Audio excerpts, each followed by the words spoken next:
Peace, family. This is your brother, Mr. Holipsism. I'm here to review Wolverine Days of Future Past. I'm just joking. It's X-Men Days of Future Past. And the reason why I called it Wolverine Days of Future Past is because I was just really getting tired of, or just, I wouldn't say tired, but just frustrated with the X-Men franchise because after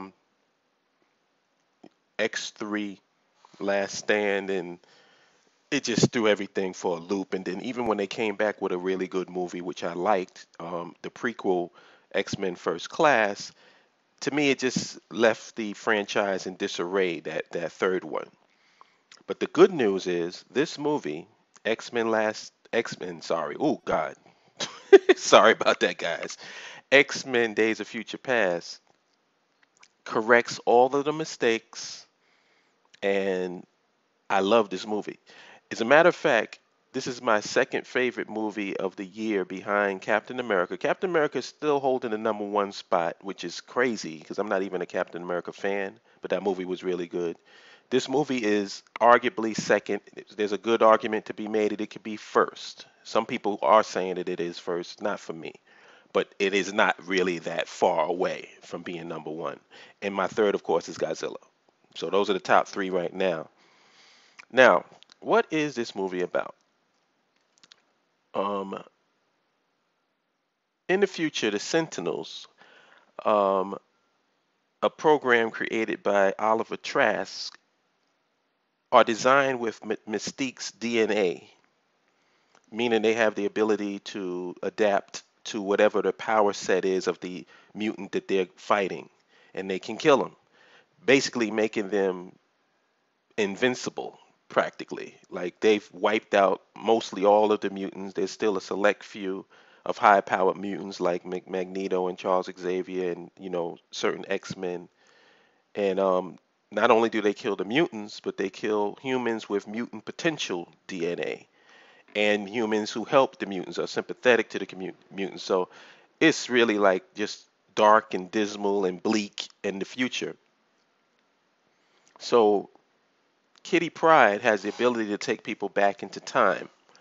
And that's how they basically been surviving. They go back in time to find out when the Sentinels are going to attack, and then they can go forward and plan how to avoid being captured or killed by the Sentinels. Um, but to stop this whole future, they have to go back to the time that sparked everything that led up to that future. The problem is Kitty Pryde can take you back, but it's very taxing on the mind and the body, and the average person can't take it.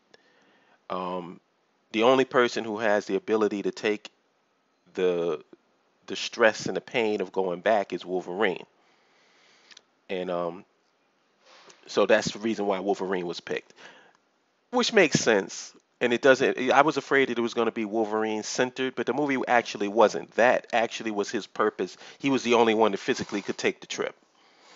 Now he had to go back. He was sent back by Charles Xavier and Eric Lyncher, Magneto and Professor X, to convince their younger selves to work together. So you know that's that's a pretty tall order, considering the fact that they were like mortal enemies at the time. They had real beef between each other. So in the past, when we go back, if you remember in X-Men First Class, Charles Xavier had lost his ability to walk due to an accident, a bullet wound in an accident by Magneto.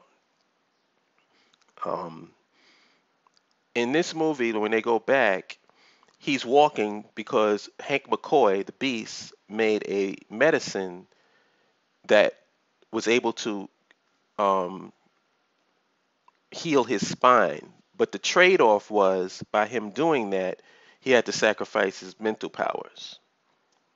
So he's walking, but he's also drunk most of the time. He's out of it. He's angry. He's angry at Eric. He's mad and hurt because Mystique left him, and he's just in a mess. Now, Eric, on the other hand, is in jail for killing JFK. And as it turns out, he wasn't really trying to kill JFK. He was trying to protect JFK because JFK was a mutant as well. I always liked when they mixed the X-Men with historical events. I think that's really cool. That's why I liked First Class so much. Now, what they're trying to do, or what Wolverine is trying to do, is convince them all to stop Mystique from killing Oliver Trask. Because that action is what actually causes the Sentinel program to go forward. So it has the opposite effect of what Mystique is thinking. Mystique is thinking, well, if I kill this guy, then the Sentinel program is it. That's it. It's done. But what happens is she goes back to kill him, and she does kill him. And now keep in mind, this is before Wolverine travels back. But because after she kills him, they capture her.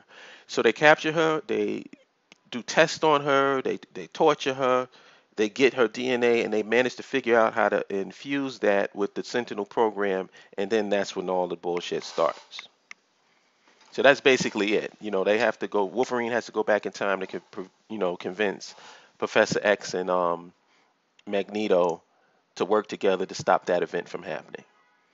Now, what I liked about this movie is first that it wasn't Wolverine centered, because I'm really getting tired of them taking Wolverine, a side character and an ensemble player in the X-Men, and seeing everything through his eyes. That's why I loved it. I forget which movie I was. It was. I think it was X2, where Magneto said in the movie, once again, you think it's all about you. And that's what it is. It just seems like they always want to put things through Wolverine's eyes. And it does damage to his character. I think Wolverine is a great side character, a great supporting player. He's not the main player. He's not a diplomat. And I like the fact that this movie addressed the fact that he wasn't a diplomat, because that was another problem that I had before I saw the movie. I like that they corrected X-Men Last Stand, and they basically rebooted the franchise. And you can really honestly say that they rebooted the franchise from the very beginning of X1, like before X1. So they basically took every movie that came before that and rebooted it, and now they putting themselves in a position where they can tell stories without doing major damage to the X-Men timeline, which is what X3 did, and really X1 and X2. X1 and them did little things, but X3 really put the nail in the hammer. How the hell do you kill Charles Xavier, Scott Summers, and Jean Grey? You basically killed the X-Men. But that's another story I get into. Another thing I liked about it was there was an emotional investment in the characters, and there was an impending sense of doom present. Because the Sentinels were so adaptive, there really weren't any X-Men that could really beat them. There weren't any X-Men that could really do anything with them. Because every time that they would use their powers against them, they would be able to withstand those powers or adapt. They could take another mutant's powers to counter it. It was real crazy the way that that was, but it gave you that sense that anybody could die at any point. And in fact, there are characters that do die in this movie.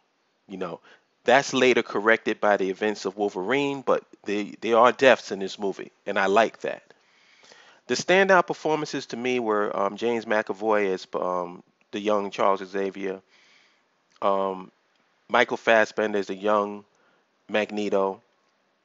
There's a good chemistry between the both of them, which is great because you know that there's a good chemistry between the older versions of themselves with Patrick Stewart and Ian McKellen. So that's a nice mix there. Um, I like the scene where the older Magneto, the older Charles Xavier was able to talk to his younger self, and that was based on his powers. They could do that. I would have loved to have seen the older version of Magneto interact with the younger version of Magneto, but there wasn't any way for that to actually happen because, and it was interesting because I always like when they compare Charles Xavier and Eric Lyncher to MLK and Malcolm X, and I can understand some of those comparisons, but the bottom line is you can't really compare Magneto to Malcolm X because the big difference between Magneto and Malcolm X is that even though they're both nationalists, Malcolm is moral and Magneto is amoral. Magneto is all about, he uses X-Men and humans as pawns on a chessboard.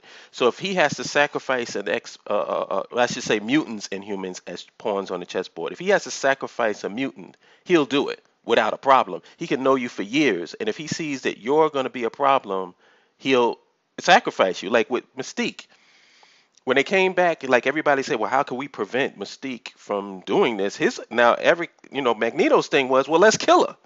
If we kill her, then the problem's gone. I love that's why I love that character so much, because he has his own agenda, and he feels that his agenda is for the best of mutants. But he's also, he's not willing to sacrifice himself. He's always willing to sacrifice other people. So I wouldn't equate him to Malcolm X. I think that that's kind of disrespectful to Malcolm. But I like his character. Peter Dinklage was also great. He wasn't a mustache twisting villain. He was mainly a scientist who saw mutation as a problem and saw them as a threat to the human species. And it was about who's going to survive. And he figured he's not a mutant, so he's fighting for his team and he's got to control the situation. I don't think that even he envisioned how his program would ultimately play out. So I like that. He has a purpose. He actually says that he admires the mutants. So it's not an evil character, and Dinklage is Peter Dinklage. He's just great. So he was able to get that across. Um, Jennifer Lawrence replacing Rebecca Ramon Stamos. So Stamos, I forget how her name is. The original Mystique in X1 and X2. I mean, if you're gonna replace that character, Jennifer Lawrence is a great replacement because she's a great actress, and she did it. She sold that character, and I believed her. Hugh Jackman. One thing I will say about Hugh Jackman in this movie, he was jacked. I mean, this dude looked like a little, amateur bodybuilder or something. I'm like, is this dude on steroids or something? But he was jacked up in that movie. I mean, even it seemed like he was even more jacked in this movie than he was in the last Wolverine movie, which is crazy. Now, Quicksilver is interesting.